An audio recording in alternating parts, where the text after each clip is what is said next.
रात 12 बजे एक सुनसान श्मशान। अमावस्या की रात थी। चारों ओर गहरा अंधेरा और सन्नाटा पसरा हुआ था। सिर्फ दूर जल रही चिता की राख हवा में उड़ रही थी।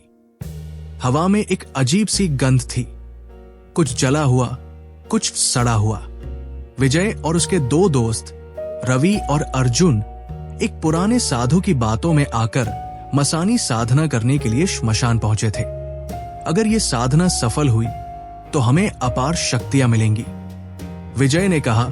उसकी आंखों में जुनून था, लेकिन वे नहीं जानते थे कि वे किस चीज से खेलने जा रहे हैं। वे तीनों एक बड़े पीपल के पेड़ के नीचे बैठे, जहां कई पुराने तांत्रिकों ने साधना की थी। उन्होंने 7 काले दियों को जलाया और उनके चारों ओर काजल से एक घेरा बनाया।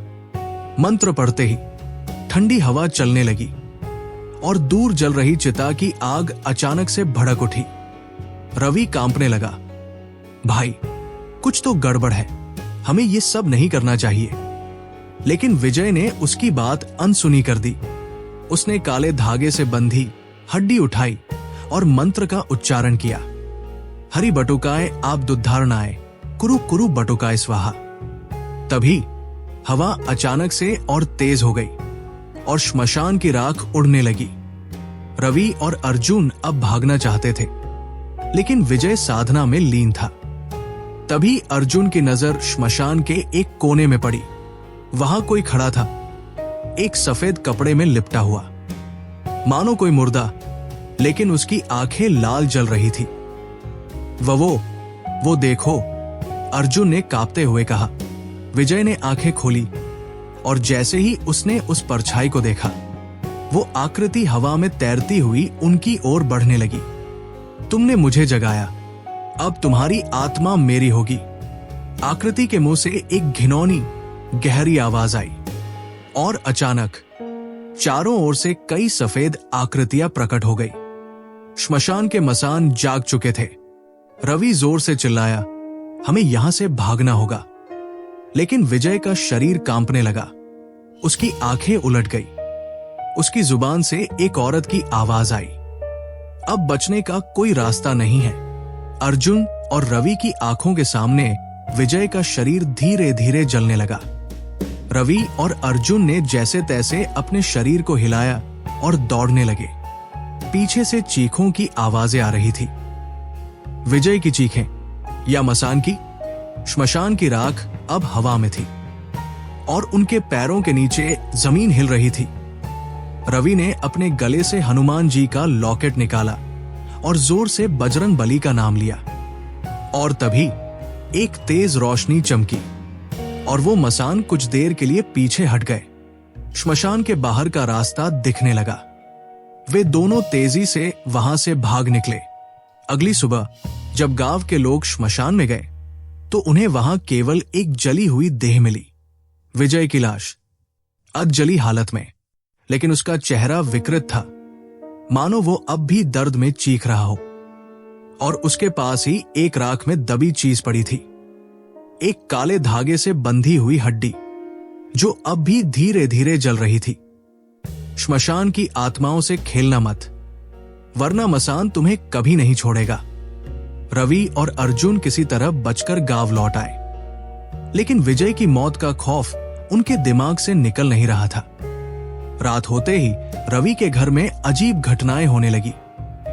दरवाजे अपने आप खुलने बंद होने लगे, खिड़कियों पर किसी के नाखूनों के निशान उभर आए और सबसे डरावना, आधी रात को विजय की जली हुई परछाई दिखाई देने लगी। रवि, मुझसे बच नहीं सकते। रवि पसीने पसीने हो गया। उसने अर्जुन को फोन किया, लेकिन अर्जुन का फोन लगातार बिजी जा रहा था। घबराकर वो अर्जुन के घर पहुंचा, लेकिन अर्जुन का दरवाजा आधा खुला था। अंदर घुप अंधेरा था। रवि ने हिम्मत करके जैसे ही अंदर कदम रखा, टप टप टप, फर्श पर खून की बूंदें टपक रही थी। अर्जुन का फोन उसके हाथ में था, लेकिन उसकी आंखें फटी हुई थी। चेहरा सफेद और मुंह से झाग निकल रहा था और उसके ठीक पीछे एक जली हुई आकृति खड़ी थी। विजय, तुमने मुझे मरने दिया, अब तुम्हारी बारी है। रवि चीख भी नहीं सका। काले धुएं की एक लहर ने उसे घेर लिया और उसके बाद सिर्फ सन्नाटा रह गया। गांव वालों ने अर्जुन और रवि की लाशें उनके घरों में पाई। दोनों के चेहरे पर भयानक डर जमी हुई थी और उनके शरीर पर जलने के निशान थे, ठीक वैसे ही जैसे विजय के थे। श्मशान के श्राप से कोई नहीं बच सकता। उसके बाद उस गांव में किसी ने भी मसानी साधना करने की हिम्मत नहीं की। लेकिन कहते हैं हर अमावस्या की रात श्मशान से डरावनी चीखें सुनाई देती है और वहां किसी के जलने की गंध आती है। रवि और अर्जुन की मौत के बाद गांव में खौफ का साया मंडराने लगा। जो भी रात में श्मशान के पास जाता वह या तो गायब हो जाता या फिर पागल होकर लौटता। लेकिन कहानी यही खत्म नहीं हुई। एक रात गांव के ठाकुर की बेटी छोटी रोहिणी अचानक गायब हो गई। ठीक आधी रात को श्मशान की तरफ से उसकी चीखें आने लगी। गांव वालों ने देखा, श्मशान में जलती हुई चिताओं के बीच एक परछाई थी, कुछ झुकी हुई, लंबी, डरावनी, और वो रोहिणी की ओर बढ़ रही थी। मुझे छोड़ दो प्लीज, छोटी बच्ची रो रही थी। लेकिन वो साया उसके और करीब आ रहा था। गांव के कुछ बहादुर लोग मशाले लेकर वहां पहुंचे, लेकिन जैसे ही उन्होंने कदम रखा, दरवाजा बंद हो चुका था। श्मशान के गेट अपने आप बंद हो गए। हवा की एक ठंडी लहर उठी और अचानक सबने देखा, विजय जली हुई हालत में सामने खड़ा था। उसके शरीर से धुआं उठ रहा था और उसकी आंखें कोयले जैसी लाल चमक रही थी। तुम सब मरोगे। गांव वालों की मशालें अचानक बुझ गई। अंधेरा घना हो गया और हवा में जलने की गंध भर गई। श्मशान से अचानक आवाज आई, जब तक मेरी आत्मा को बलि नहीं मिलेगी, गांव के हर इंसान को मैं मार दूंगा। गांव के बुजुर्गों ने फैसला किया, बलि देनी होगी। पर किसकी? तभी किसी ने कहा, तंत्र साधक सुरेश ही इसका जिम्मेदार है, उसी को बलि देनी होगी। गांव वालों ने तांत्रिक सुरेश को पकड़ा और श्मशान में छोड़ दिया।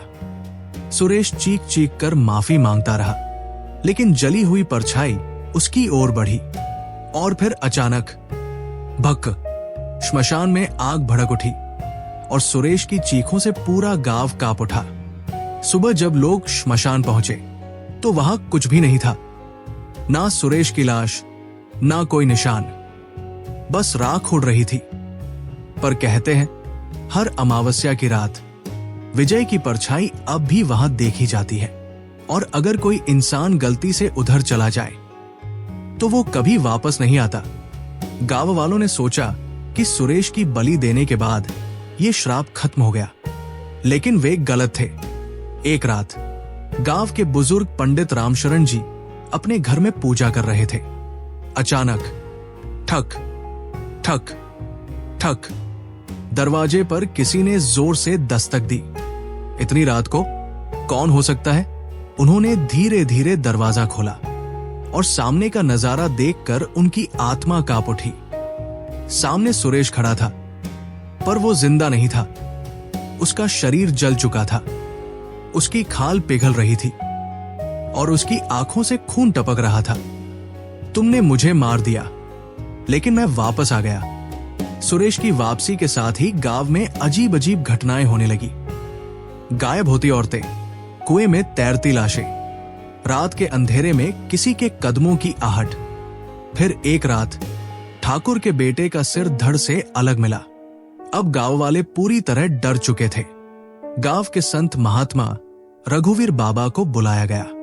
उन्होंने बताया, ये आत्मा अब साधारण भूत नहीं है, ये तामसिक पिशाच बन चुका है। इसे रोकना होगा, वरना ये पूरे गांव को निगल जाएगा। श्मशान में हवन किया गया और पूरे गांव ने मिलकर मंत्रों का जाप शुरू किया। पर तभी गगनभेदी चीख, श्मशान में अचानक कालिख उठी और सुरेश की आत्मा जलती हुई बाहर निकली। तुम मुझे रोक नहीं सकते, मैं अब अमर हूं। वो हवा में तैर रहा था, उसका शरीर लपटों में घिर चुका था, उसकी आंखें अब गड्ढों जैसी काली थी।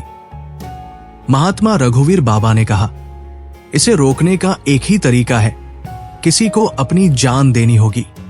गांव का एक वीर युवक अजय आगे बढ़ा और कहा, अगर मेरी मौत से गांव बच सकता है तो मैं तैयार हूं। उसने खुद को हवन की अग्नि में झोंक दिया और तभी सुरेश की आत्मा एक दर्दनाक चीख के साथ जलकर राख बन गई। पूरा गांव कांप उठा, आसमान में बिजली चमकी और फिर सब कुछ शांत हो गया। श्मशान में सुरेश की आत्मा का कोई निशान नहीं था, पर कहते हैं हर पूर्णिमा की रात कोई ना कोई वहां से गुजरता है और अगर वो जरा भी रुका तो उसकी चीखें सुनाई देती है। गांव वाले मान चुके थे कि सुरेश की आत्मा जलकर खत्म हो चुकी है, लेकिन क्या वाकई ऐसा हुआ था? अगली रात जब गांव वाले सो रहे थे तभी आशा हवन स्थल से दिल दहला देने वाली चीखें आने लगी। गांव के कुछ लोगों ने वहां जाकर देखा और उनकी आंखें फटी रह गई। श्मशान की राख से एक आकृति उभर रही थी। सुरेश की आत्मा पूरी तरह खत्म नहीं हुई थी, लेकिन अब वो और भी ताकतवर हो चुका था।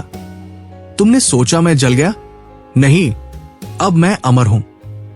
तुम्हारी बलि व्यर्थ गई। महात्मा रघुवीर बाबा को तुरंत बुलाया गया। उन्होंने गांव वालों से कहा, ये आत्मा अब किसी साधारण मंत्र से नहीं जाएगी, हमें इसे श्मशान के 13 द्वारों में बांधना होगा। ये एक रहस्यमयी अनुष्ठान था जिसमें 13 अलग अलग दिशाओं में हवन करके आत्मा को एक पिंजरे में कैद किया जाता था, लेकिन यह बेहद खतरनाक था। अगर अनुष्ठान अधूरा रह गया तो ये आत्मा और भी क्रूर हो जाएगी। पूरा गांव रात 12 बजे श्मशान में जमा हुआ।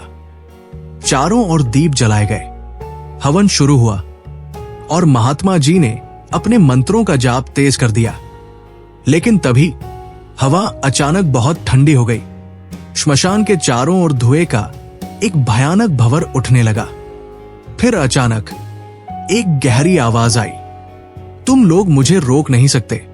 और देखते ही देखते सुरेश की आत्मा आग के तूफान में बदल गई। अगर मैं जा रहा हूं तो किसी को अपने साथ ले जाऊंगा। उसने महात्मा जी को पकड़ लिया।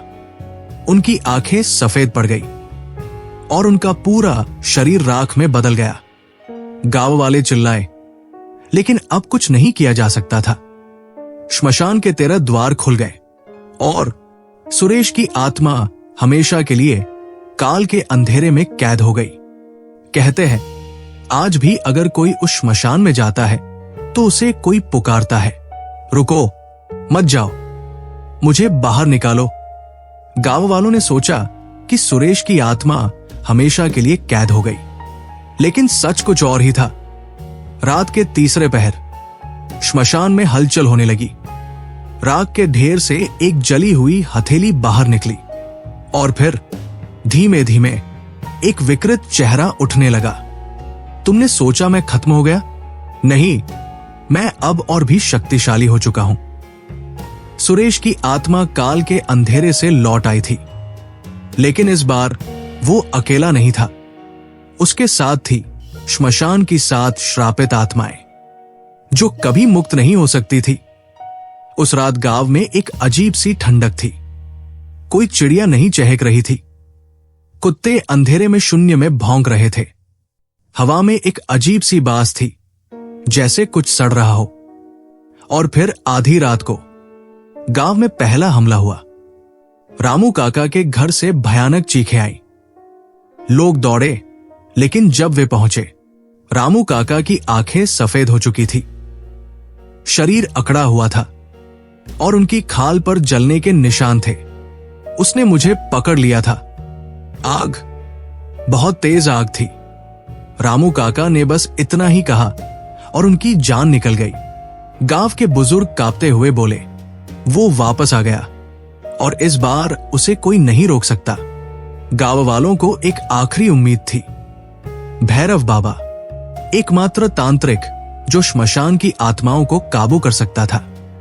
लेकिन जब वे बाबा के पास पहुंचे, बाबा पहले से ही गुफा में ध्यान कर रहे थे। मैं जानता था कि ये होने वाला है। बाबा ने कहा, ये आत्मा अब किसी भी साधारण मंत्र से नहीं जाएगी। इसे जलाना होगा श्मशान की काली ज्वाला में। लेकिन वो अग्नि बहुत शक्तिशाली है। अगर एक भी गलती हुई तो गांव का कोई भी इंसान जिंदा नहीं बचेगा। अगली रात गांव के बाहर एक विशाल अनुष्ठान किया गया। श्मशान की काली ज्वाला प्रकट की गई। बाबा ने कहा, ये आग केवल पिशाच आत्माओं को जला सकती है, लेकिन अगर कोई इंसान इसके पास गया तो उसकी आत्मा भी भस्म हो जाएगी। गांव के लोग कांप रहे थे। और तभी, तुम लोग मुझे खत्म नहीं कर सकते। सुरेश की आत्मा और बाकी 7 श्रापित आत्माएं आग के भंवर से बाहर निकल आई। पूरे गांव पर अंधेरा छा गया। तेज आंधी, रक्त की बूंदें आसमान से गिरने लगी। गांव का मंदिर अचानक हिलने लगा। बचाओ! तभी भैरव बाबा ने अपनी माला तोड़ी और अपना पूरा जीवन बलिदान करने का संकल्प लिया। काली महाकाली, बाबा ने अपना शरीर काली ज्वाला में समर्पित कर दिया और देखते ही देखते एक भयंकर विस्फोट हुआ। सुरेश और उसकी श्रापित आत्माएं चीखते हुए जलने लगी। नहीं, मैं फिर लौटूंगा। और गांव में पहली बार शांति छा गई। लेकिन जब लोग श्मशान की राख देखने गए तो वहां भैरव बाबा का शरीर नहीं था, बस एक जलता हुआ त्रिशूल और हवा में गूंजती एक हल्की सी हंसी। क्या बाबा भी वापस आएंगे?